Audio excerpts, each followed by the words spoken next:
കൂട്ടുകാരെ, നമ്മൾ കുമളിയിൽ നിന്ന് കമ്പത്തോട്ട് പോകുന്ന വഴിയാണ്. നമ്മളിപ്പോൾ കുമളി സ്റ്റാൻഡിലോട്ട് വണ്ടി കയറുവാണ്.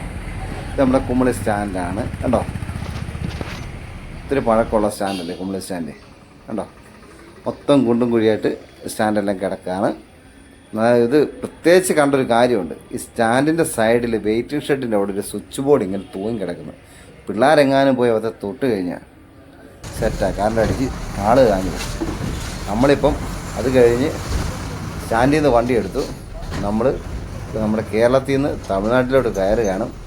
അങ്ങോട്ട് കയറുമ്പം തന്നെ മൂക്കിൻ്റെ പാലടിച്ചു പോകുന്ന മൂത്രത്തിൻ്റെ മണമാണ് അങ്ങോട്ട് കയറുമ്പം തന്നെ. അന്നേരം ഈ വലത് സൈഡിലായിട്ട് തമിഴ്നാട് സർക്കാർ അവിടെ ഒരു ബസ് സ്റ്റാൻഡ് പണിതിട്ടുണ്ട് കേട്ടോ. നല്ല അടിപൊളി ബസ് സ്റ്റാൻഡ്, പറയാൻ പറ്റുന്നത്. പക്ഷേ വലിയ ആളും പേരും ഉള്ള ഒരു സ്റ്റാൻഡൊന്നും അല്ല. നല്ല അടിപൊളി സ്റ്റാൻഡാണ് അവിടെ പണിതിട്ടേക്കുന്നത്. നമ്മൾ കുറച്ച് കിലോമീറ്ററുകൾ ഇങ്ങനെ മുന്നോട്ട് പോകുമ്പം നമ്മുടെ മുല്ലപ്പെരിയാർ ഡാമിൽ നിന്ന് പൈപ്പ് ലൈൻ വഴി ഒരു തമിഴ്നാടുകാർ വെള്ളം കൊണ്ടുവന്ന ഇത് കണ്ടോ. ഈ പൈപ്പാണ് ഭയങ്കര വലിയ പൈപ്പ്, നമ്മളെക്കാളും ആയിട്ടുള്ള പൈപ്പുകളാണ് 4 എണ്ണം. അതിലിങ്ങനെ പോവാം. ഇപ്പം നമ്മൾ കമ്പത്തിനടുത്ത് എത്തിയിട്ടുണ്ട്. അവിടെ സ്കൂളിൽ പോകുന്ന സമയമാണ് കുട്ടികൾ. അവിടെ പ്രത്യേകം ഞാൻ ശ്രദ്ധിച്ചൊരു കാര്യം എന്താണെന്ന് വെച്ചാൽ, കൊച്ചു കുട്ടികൾ പാവാടയും ബ്ലൗസും ഇടുന്നു.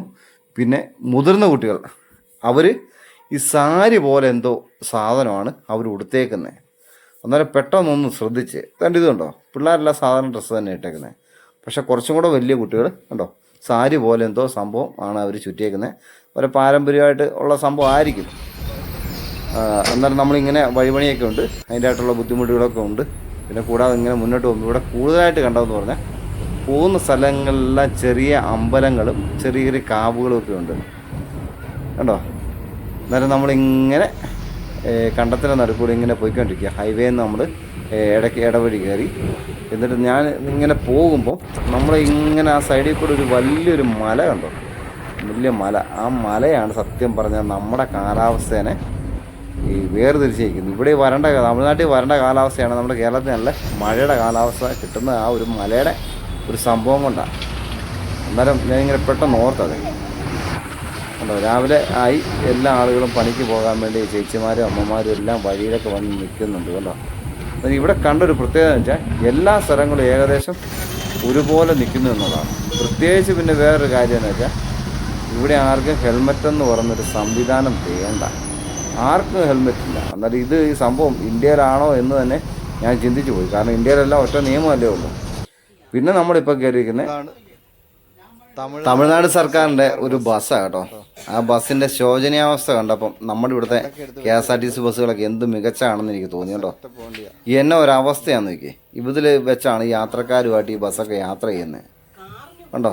എപ്പോൾ വേണമെങ്കിലും തകർന്നു പോകാവുന്ന രീതിയിലുള്ള സംഭവങ്ങളാണ് ഇതെല്ലാം ഇരിക്കുന്നത്. തറയും ഇതെല്ലാം ഇരിക്കുന്നത് കണ്ടോ. ഗ്ലാസ്സൊക്കെ എപ്പോൾ വേണമെങ്കിലും ഊരി പോകാവുന്ന രീതിയിൽ. കാരണം കൈ വീഴരുതെന്നുള്ള പ്രാർത്ഥനയോടാണ് സത്യം ഞാൻ വണ്ടിയിലൊക്കെ ഇരുന്നത്.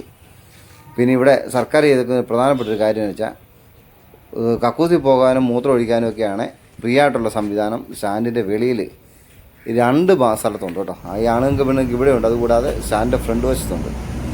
പിന്നെ ഇവിടെ ഉണ്ടായെന്ന് നമ്മൾ ഈ യാത്രയിൽ കണ്ട ഒരു ഏറ്റവും വലിയൊരു എടുത്തു പറയേണ്ട കാര്യം എന്ന് വെച്ചാൽ, ഇവിടുത്തെ കൃഷിയാണ്. കൃഷി എന്ന് പറഞ്ഞാൽ തട്ടുതട്ടായിട്ടുള്ള നെൽപ്പാടങ്ങൾ. അവർക്ക് കൃഷി ചെയ്യാൻ വേണ്ടി ഉള്ള വെള്ളം നമ്മളാണ് കൊടുക്കുന്നത്. അതുകൊണ്ട് തന്നെ അവർ ആ വെള്ളം കൃത്യമായിട്ട് ഉപയോഗിക്കുന്നുണ്ട്. നെൽപ്പാടങ്ങളിൽ വെള്ളം കയറ്റാൻ വേണ്ടി കണ്ട നല്ല ലെവലായിട്ടാണ് അവിടെ കണ്ടങ്ങളൊക്കെ ഒരുക്കിയിരിക്കുന്നത്. കൂടാതെ തെങ്ങും തോപ്പുകളിലെല്ലാം കൃത്യമായിട്ട് വെള്ളം ചെല്ലുന്നു. എല്ലാ സ്ഥലങ്ങളിലും അത്രയും വരണ്ട സ്ഥലത്ത് അവർ നല്ല പച്ചപ്പിലൂടെ നല്ല കൃഷി ചെയ്ത് നല്ല വിളവുണ്ടാക്കുന്നു.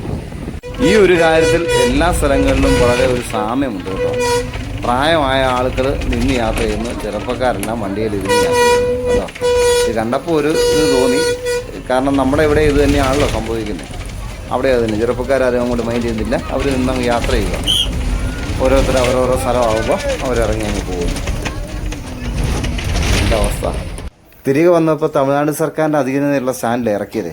അത് കഴിഞ്ഞ് നമ്മൾ കുമളിയിലോട്ട് നമ്മുടെ സ്ഥലത്തോട്ട് പോവുക. ഇതായിട്ട് മറ്റ് രാജ്യങ്ങളിൽ നിന്ന് നമ്മുടെ രാജ്യത്തോട്ട് നടന്നു പോകുന്നൊരവസ്ഥയായിപ്പോയി സത്യം പറഞ്ഞത് കണ്ടപ്പോൾ.